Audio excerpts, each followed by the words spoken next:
कुछ देर से मैं एक नए मुद्दे के साथ आज आप सबका स्वागत है। दुनिया में ऑलमोस्ट हर कपल को ये चाहत होती है कि वो माँ बाप बने, एक ऐसे बच्चे के माँ बाप जो उनका अपना खून हो, जिसे उन्होंने जन्म दिया हो।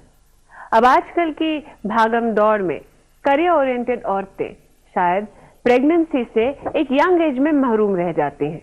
कुछ लोग अपने वंश को आगे बढ़ाना चाहते हैं ओल्ड एज में, और ऐसे समय में इस्तेमाल किया जाता है आर्टिफिशियल मेथड्स का प्रेगनेंसी को लाने के लिए। लेकिन क्या ओल्ड एज में पेरेंट्स बनना रिस्की है? इसका बच्चे के जीवन पर क्या प्रभाव पड़ता है? आइए कुछ ऐसे ही सवाल उठाएं आज कुछ दिल से। सबसे पहले आप सबसे मिलवाना चाहूंगी मदन जी और संतोष को। आप दोनों का स्वागत है हमारे शो में।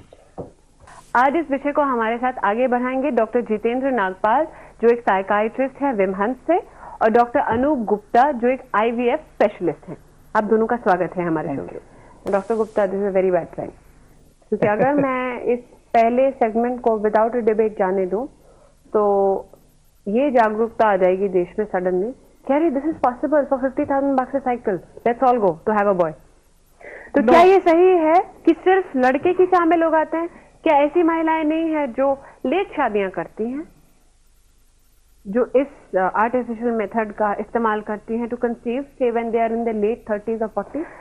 देखिए, अगर आप इस पर्टिकुलर कपल की बात करें जिनको एक बेटी थी और जैसा इन्होंने कहा इनको 20 साल की उम्र में मेनोपॉज आया, which was a early ovarian failure, premature ovarian failure. अक्सर ये नहीं होता है। नहीं, ये कहती है कि इनकी बेटी हुई जब she was around 22 और उसके बाद ये कहते हैं इनके पीरियड रुक गए। So it was a early menopause for some pathological reason, which उसके लिए ये बहुत जगह ट्रीटमेंट के लिए गई।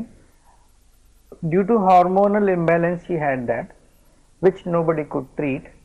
और जब वो प्रॉपरली, और जब वो ट्रायल करते रहे, जब गायनेकोलॉजिस्ट से give up and somebody referred them to us, and when I picked up the problem I said yes, I can help you. But the statement they made on your behalf was, I feel now they are little biased. No, it's not that. See, scientifically it is not possible, and it cannot be possible in coming 100 years to assure anybody to have a male child. Also, scientifically, biologically, is it the only responsibility of the female to determine the sex of the child? No, it's not that. It's not possible. It is impossible what they are talking.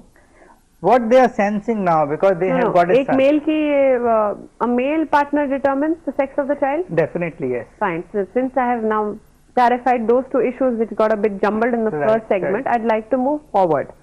अब एक, जैसे मैंने संतोष जी से कहा कि आप बार बार treatment के लिए जा रही हैं, इतना पैसा खर्च हो रहा है, सक्सेस नहीं मिल रहा है over longer period. That's not the... but doctor Gupta, कितने पेशेंट्स आते हैं in quest for a pregnancy और कितने लोग आते हैं ऑनेस्टली बताइएगा in quest for a male? For example, if a couple walks into our chamber, into our clinic, 95% of them they don't have any issue. They are longing for a child. Okay. And so the gender of the child for them does not matter. They are not bothered. They want a child. But there is a 5% which comes. 5%, yes. And they have lot of misconceptions in their mind कि IVF से male baby हो सकता है, जो कि नहीं हो सकता. In our first meeting, we counsel with them properly and make them understand what is possible, what is not possible. Then why are they making a claim that Dr. Gupta ने कहा कि you counter question them, they will tell you, okay, doctor साहब ने कहा था कि 25% तो लड़की हो सकती है। कहा था डॉक्टर साहब ने? डॉक्टर ने कहा था, डॉक्टर ने कहा था कि लेकिन आपने डॉक्टर से बताया कि आपकी चाहत है मेल चाइल्ड की, इसलिए आप दूसरे बच्चे की चाहत थी जी। अब पहले सेगमेंट में आपने कहा कि बेटे की चाहत थी। बेटे की चाहत तो माँ बाप को होती है जी, लेकिन दूसरे बच्चे की चाहत तो अगर थी। आपने पहले सेगमेंट में जो कहा उसके साथ जाएं, तब आपके पास एक कपल आता है एक चाहत लेकर कि मुझे मेल चाइल्ड चाहिए। As a doctor sir, how do you agree to it? See, IVF is possible only in standard IVF units. जी, लेकिन कुछ डॉक्टर्स हैं जो टोने टोटके करते हैं। It is impossible. They just make full of patients, and normally patients when they reach us, they have already been to them.